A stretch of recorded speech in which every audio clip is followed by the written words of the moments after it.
Hello, how are you? Good day, everyone. This is our lesson on theories of intelligence and language acquisition. But for this video lesson, we are going to start with the first part, which is on the theories of intelligence. So to begin, let's try to read this story. Now, after a quarter of studying, you received your report card and then you decided to look at your doom. You finally received the fruits of your labor. However, it so happened that not all fruits are good. Yes, you received a line of 7 mark in your two subjects, science and mathematics. Okay, so be it.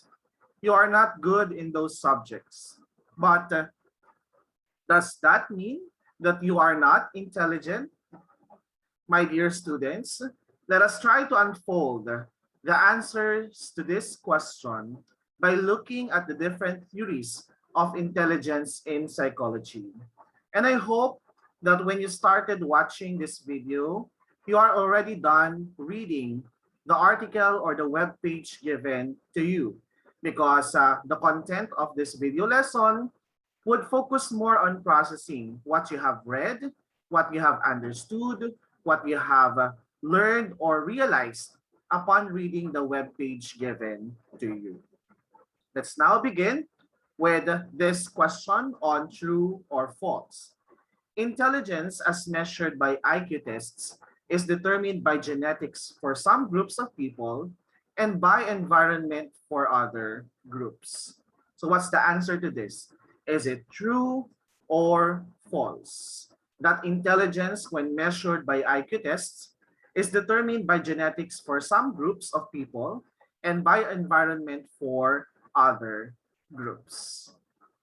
I will leave this question for you, and please answer this as we go on with the contents of this video lesson.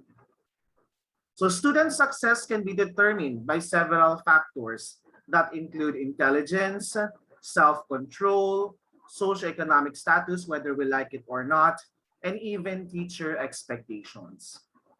Intelligence as a factor can be described in one ability or many different abilities.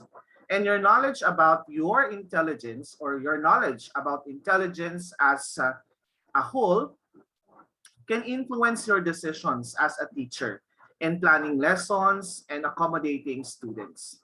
Your belief about intelligence will directly influence how you approach your students as well. So for this video lesson, you should have enumerated the different theories of intelligence, described the different theories of intelligence, identified your own set of intelligences according to the different theories, and lastly, justified that there is no single measure of human intelligence. And these are the objectives that I want you to achieve by the end of this video lesson. So let's start now with the lesson on the theories of intelligence according to psychology. So again, I hope that you are done reading this webpage on theories of intelligence in psychology by Kendra Cherry, published or updated on October 8, 2009. So let's go through the different ideas about these theories of intelligence. So question number 1. According to psychologists, what are the 3 abilities related to intelligence? So this was given in the web page provided, and these 3 abilities are the following. So how psychologists define intelligence? The ability to learn, the ability to recognize problems, and the ability to solve problems. And try to reflect, do you all have these abilities?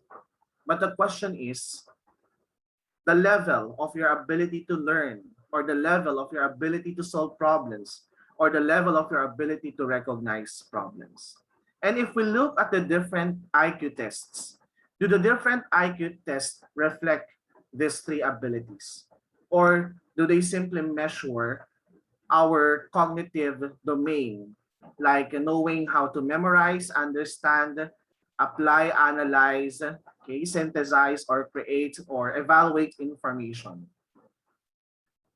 So let's now go through the different other concepts about the different theories of intelligence now. So these are the three abilities according to psychologists. So we know that intelligence has been a very controversial topic, specifically on how intelligence should be defined. Okay? Despite the many studies that have been conducted, there's still a considerable amount of disagreements on what intelligence really is. So a simple but useful definition suggested by Robert Sternberg, a very important theorist in intelligence, is that intelligence includes those qualities that help us adapt successfully to our environment so that we achieve our goals in life, not just in school. And I think the main point here is that you are intelligent if you are able to survive, because survival is a question of being able to adapt to your environment. Adapting means you can survive the challenges, you can go through every day of your lives, and many other instances wherein you need to go through successfully. So many scholars, as I have mentioned, and experts cannot agree on a single definition. That's why the debate on what intelligence really is still continues today. And even what are the tools that we should use in measuring intelligence? Is the IQ test really sufficient to tell that a person is intelligent or not? That is still a big question for many psychologists and even for educators. Is the final examination the real measure of the intelligence of the person in that particular subject? Is that really what we should be using to judge or to describe the intelligence of a person? So question number 2, what mental abilities are associated or related to intelligence? So from what we have read, what mental abilities are associated or related to intelligence? The answer here would be A. So intelligence involves some different mental abilities, including logic, reasoning, problem solving, and planning. Again, it is aligned with the definition of Sternberg that's more on being able to adapt successfully to our environment, especially on the areas of being logical, and that is very important in decision making, including reasoning, and of course, we have problem solving and planning. So these are some mental abilities that are associated or related to intelligence. So do you think you possess the following mental abilities, or do you have strong logic, strong reasoning? Do you have very good problem solving skills, or do you have good planning skills? So try to reflect on your own. If you have, or on what level are you for this different mental abilities? Question number 3. Who coined the term intelligence quotient? Now we are going through the different or some details on the brief history of intelligence.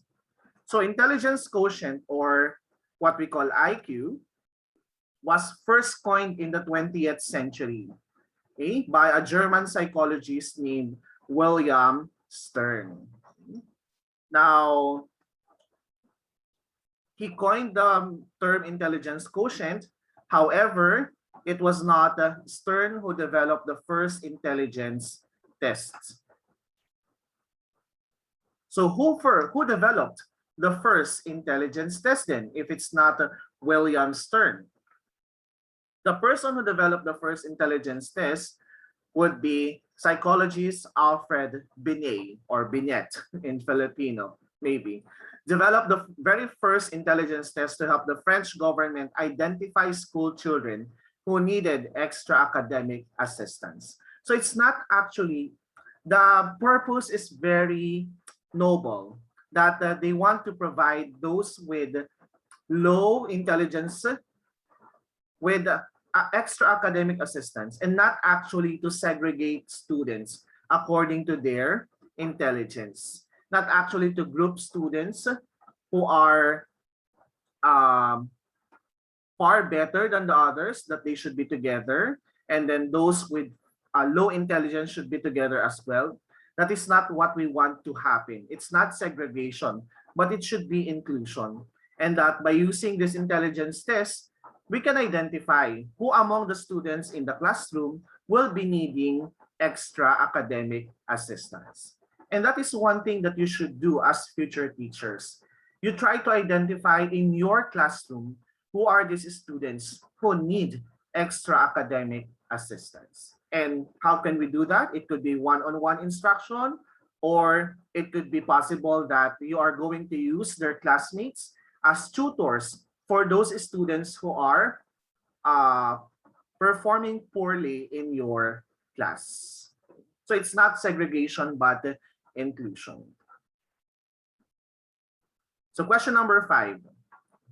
Now, what benefits can educators or teachers get from intelligence tests? Now, since we are actually considered as educational psychologists, partly, but we don't have the proper degree for that, what can we get from intelligence tests as educators or teachers? So I will be leaving this answer here as open-ended. So intelligence tests can help educators or teachers what? Okay. What could be these benefits? I think from the previous question, from my explanation, you already saw how intelligence tests can be beneficial for the educators or teachers. So let's pause for a moment and let's have a 1-minute break before we continue with the rest of this video lesson.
Okay, time's up.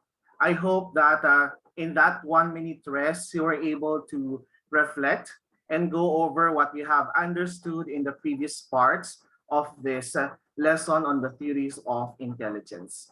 So now let's look at the different theories. Okay? Let's go now to the details of these theories of intelligence. So question number 6. What is Spearman's idea about intelligence? So Spearman has his own theory about intelligence. The answer here is the British psychologist Charles Spearman described a concept he referred to as general intelligence, or the G factor. So after using a technique known as factor analysis to examine some mental aptitude tests, Spearman concluded that scores on this test were remarkably similar, meaning if they are similar and they don't have significant differences, it could mean that there is a single intelligence factor, and that is the G factor, or the general intelligence. So what are the different components of general intelligence. This is according to Charles Spearman. So our general intelligence can be subdivided into 5. And this 5 describe our general intelligence or G factor. First is visual spatial processing, abilities such as putting the puzzles together or copying complex shapes. We also have quantitative reasoning, of course, that's more on the mathematical side, the capacity to solve problems that involve numbers. Okay, the problems here involve numbers. For the first one, there could be problems, but the problems involve puzzles or patterns or complex shapes. We also have knowledge, a person's understanding of a wide range of topics. So it could be the general information. Fluid reasoning, the ability to think flexibly and solve problems. And we also have working memory, the use of short-term memory, such as being able to repeat a list of items. Now, according to Spearman, our level of performance on these 5 components of general intelligence would be significantly the same or equal. That if we are good with visual spatial reasoning, we are expected to be good also with quantitative reasoning, knowledge, fluid reasoning, and working memory. And that if we are low on one, we are also relatively low on the others. So Spearman concluded that intelligence is a general cognitive ability that can be divided into 5 specific components. That is the theory of Charles Spearman. So this visuals here came from Very Well. So you can simply search for this website with the visualizations on the different intelligences. Question number 7. What is Thurstone's idea about intelligence? So we're now on the second theory of intelligence in psychology by Thurstone. So what is Thurstone's idea about intelligence? So the answer is psychologist Louise L. Thurstone offered a differing theory of intelligence that instead of viewing intelligence as a single general ability, Thurstone's theory focused on 7 different primary mental abilities. Meaning, for Thurstone's, it's possible that you are intelligent on one primary mental ability and not so intelligent on the other mental abilities. Okay, that's very different from the idea of Spearman. So for Thurstone, these are the following primary mental abilities, or 7 primary mental abilities. First, we have associative memory, the ability to memorize and recall. Okay. We have numerical ability, the ability to solve arithmetic problems. Perceptual speed, the ability to see differences and similarities among objects based on perception as well. So how fast can we identify differences and similarities among objects? Reasoning, the ability to find rules. Spatial visualization, the ability to visualize relationships. Verbal comprehension, the ability to define and understand words. And word fluency, the ability to produce words rapidly. If we try to look at these 7 primary mental abilities, they are different to the 5 components of intelligence according to Spearman. So for Spearman, he has visual spatial, numerical ability, knowledge, fluid reasoning, and working memory. And we can see those here. Like for working memory of Spearman, we have associative memory of Thurstone. For numerical ability of Spearman, we also have numerical ability here. And we also have spatial visualization here. But we have here 2 verbal comprehension and word fluency, which are 2 distinct intelligences or mental abilities compared with the general intelligence of Spearman. So Thurstone is saying that it cannot be that, or it is not always that we are intelligent in all areas. It is very possible that we are very good on one mental ability, but not so good on the others. But maybe for those who are gifted, very, very gifted or very intelligent, they could be, okay, very good in all the 7 primary mental abilities. So that's the theory of Thurstone. Question number 8. Now, how many intelligences are there in Howard Gardner's theory? So we're now moving forward to another theory of intelligence by Howard Gardner. So the answer here is 9. Okay? Originally, my dear students, there are only 7 intelligences. And then there are improvements that happen. Then we have 8. And then now at present, we have 9. Okay? So what are these 9 intelligences? So we have here before, there are 7. What are the 7 before? We have verbal linguistic, logical mathematical, visual spatial, bodily kinesthetic, musical rhythmic, interpersonal, and intrapersonal intelligences. And then there was an improvement to include naturalist intelligence. And then more improvements came to include existential intelligence. So from these labels alone, you can see already in what area are the individuals intelligent if they have verbal linguistic. Okay? For verbal linguistic, they have well-developed verbal skills. They are good in words. Okay? They are sensitive with sounds, meanings, grammar, vocabulary, and so on and so forth. We also have logical mathematical. That's very obvious. Those who are very good in math or in numbers. Visual spatial is for those who are good in thinking about using images or pictures. And sometimes these visual spatials are those who are good in directions. Okay? They can easily visualize the directions based on some verbal instructions. Or they are good in memorizing places. That's one very distinct feature of a person with high visual spatial intelligence. For bodily kinesthetic, those are people who are intelligent in controlling their body movements or in handling objects skillfully, okay? Like the dancers, athletes. Okay? We also have musical intelligences, those who are good and appreciate music. They are able to produce music on their own. So we have the musicians, singers, composers. Okay. Now for interpersonal intelligence, those who are good with people in socializing with other people or in managing a team, that's an interpersonal intelligence.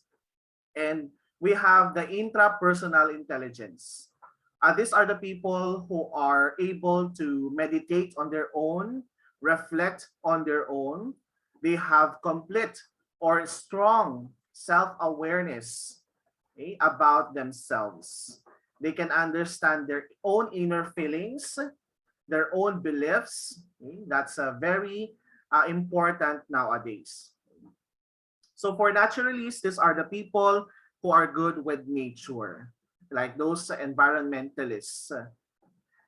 They are good with animals as well, not only plants, not only weather systems maybe, but they are good in everything about the environment or the natural and physical world. And lastly, we have the existentialist intelligence. These are those with a strong love for wisdom, like the philosophers and the different theories. These are thinking persons, and they are thinking deeply about ideas, and they want to answer, or they have a better understanding of their own existence in this world. That's how an existentialist is described. Okay?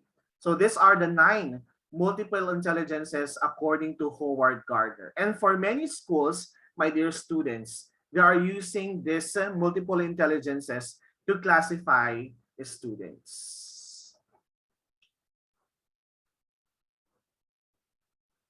So let's take a short break again. And as you take a short break, try to recall what has been discussed in the previous parts of this lesson.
Okay, now let's continue with the rest of this lesson on theories of intelligences.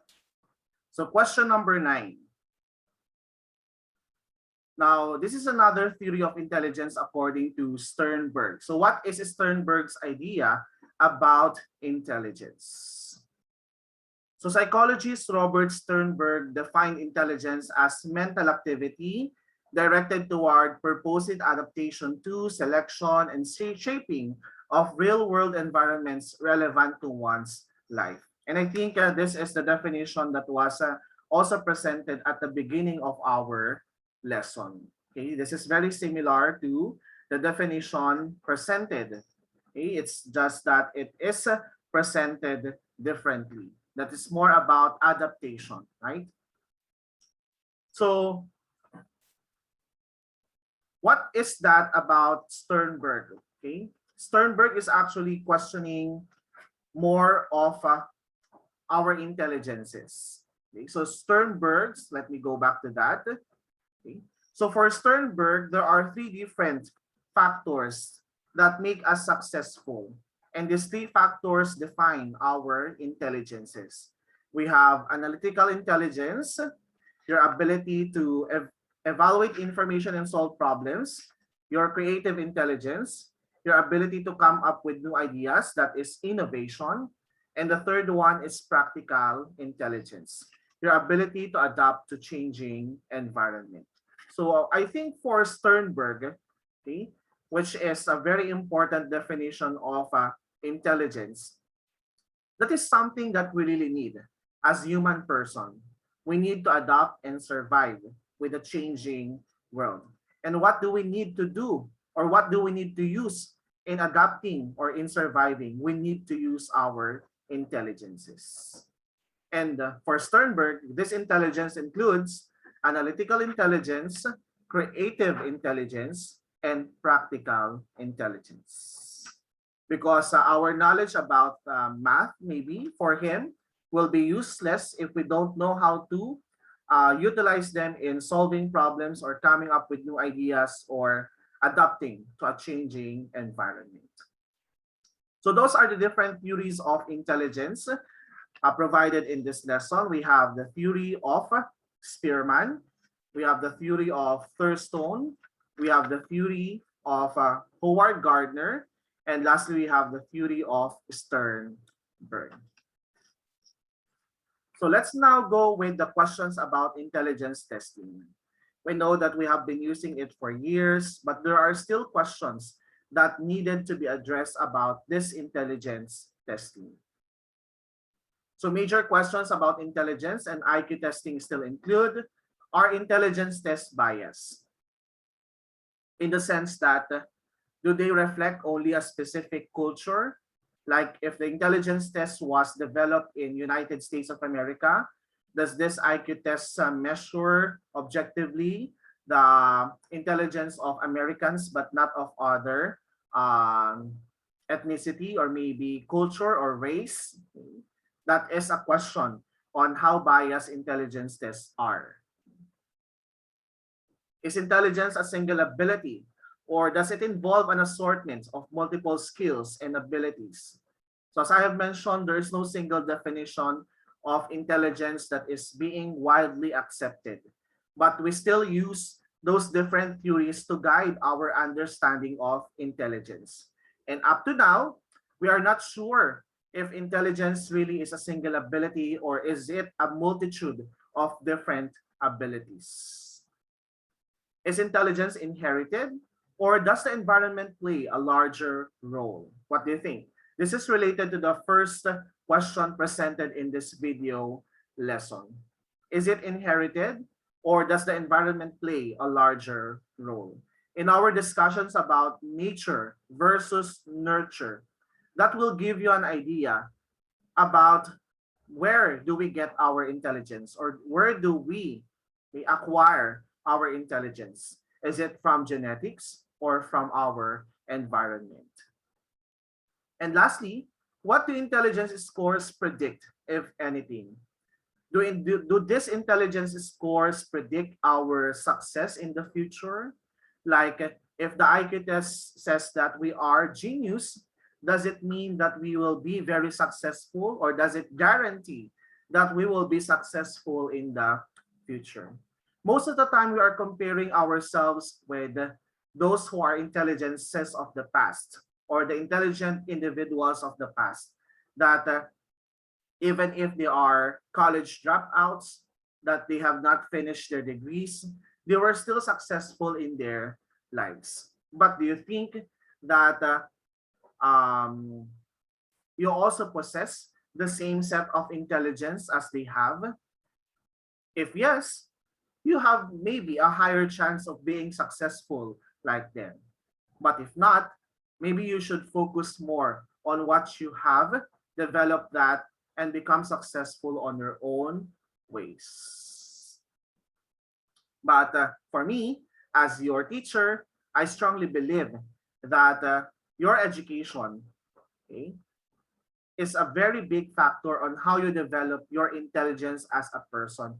Not only intelligence in your mind, but your heart and hands as well. Now, to end, we still have this about fluid versus crystallized intelligence that I want to add. So what are these two types of intelligences here? So we have fluid intelligence refers to the ability to reason and think flexibly. So like a fluid, it adapts to the shape of the container, or it follows the shape of the container. That is also what is meant by fluid intelligence, that we can think and reason out flexibly. That in whatever situation we are in, we can have proper thinking, and we can reason out things properly. While for crystallized intelligence, this refers to the accumulation of knowledge, facts, and skills that are acquired throughout life. So just imagine crystallized, it's compact, it's fixed compared to fluid intelligence. What we know about 1 plus 1 is still 1 plus 1 until we grow old. So to end, we have this question: why do people associate being good in English with being generally intelligent? What do you think? Why do people associate being good in English with being generally intelligent? This is especially true for many Filipinos, that they see those people who are good in speaking English, intelligent people. But is that so? And to add, my dear students, please do watch this video.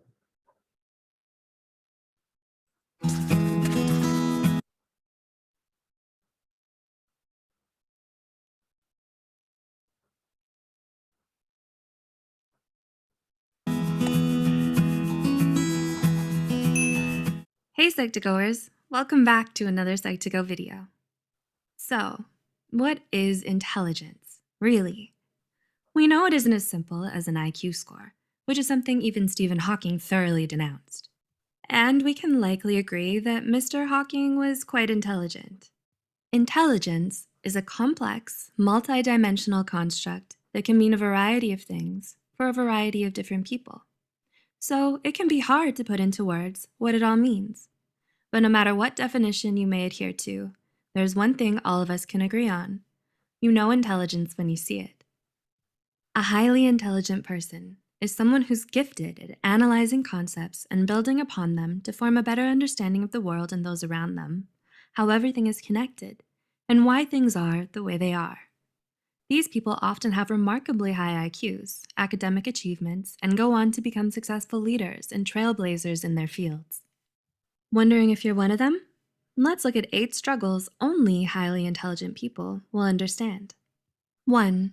You get bored with small talk. If you've ever heard the quote, "Great minds discuss ideas, average minds discuss events, small minds discuss people," this is what it means. Highly intelligent people aren't drawn to what they consider the unimportant details of life. Chatting about the game or the neighbor's newest lawn flamingo isn't something they see as a must-talk-about item. Rather, they enjoy discussing ideas and concepts in anything from art to science. They think in ways of the deep, the abstract, and the thought-provoking, meaning small talk feels exhausting and time-wasting. 2. You're careful with your words. Do people around you often describe you as reserved or overly serious? Many smart people tend to think more than they speak. This means that if they choose to share something, it's highly likely they've considered it from every possible angle, with rationale and logic to back up the conclusions they've come to.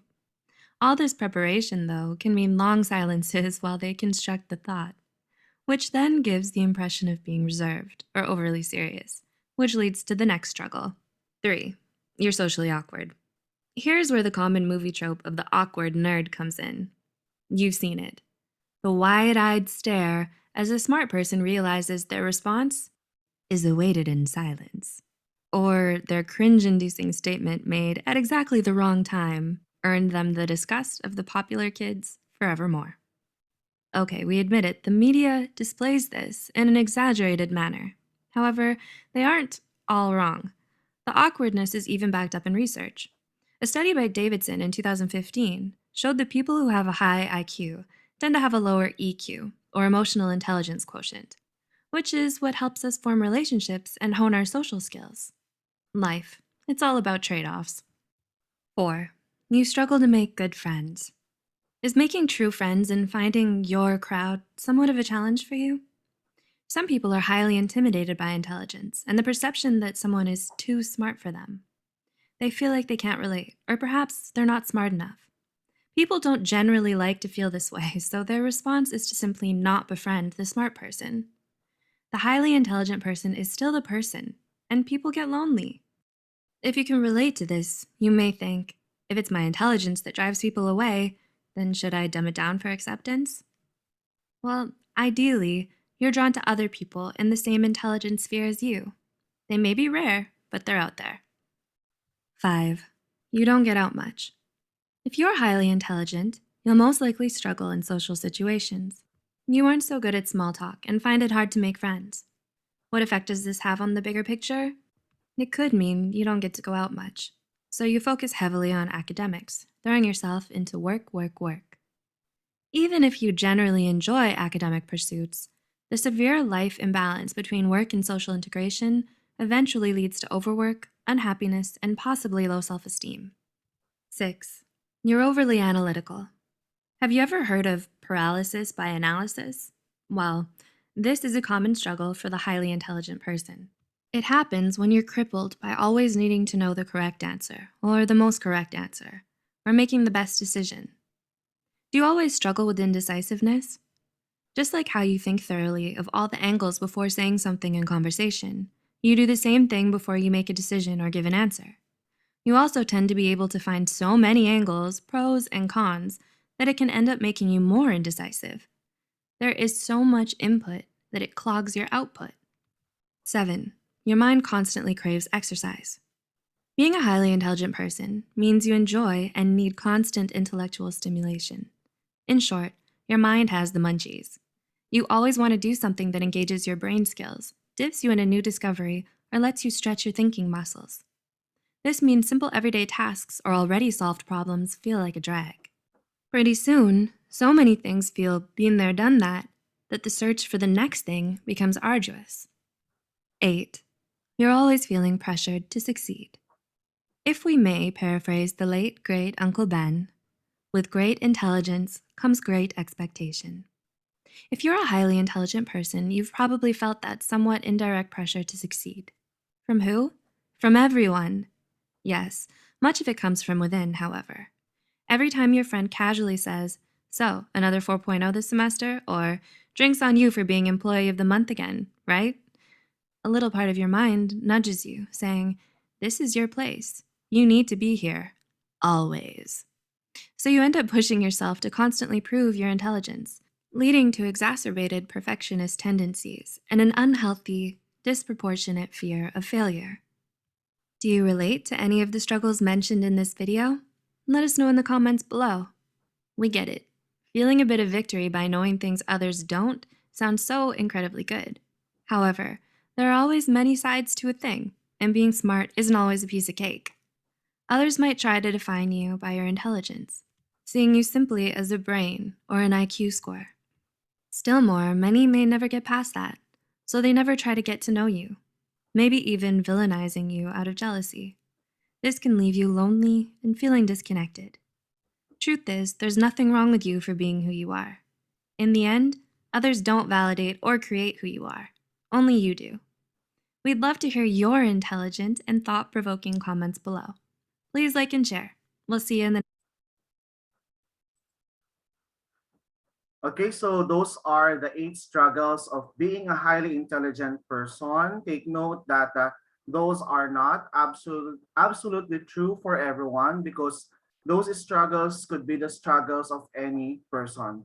It's just that these struggles are commonly found, or these struggles are common among highly intelligent person.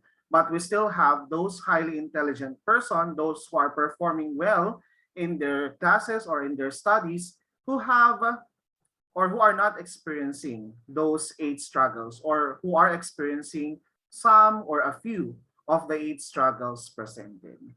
And my dear students, I hope that you have learned well about the different theories of intelligence, and that by finishing this lesson, you can already justify that intelligence is not one dimensional. And I believe that is very, very true. We have our own sets of intelligences, and that is what makes us unique. Goodbye, God bless, and stay safe, happy, and healthy. Happy learning, everyone.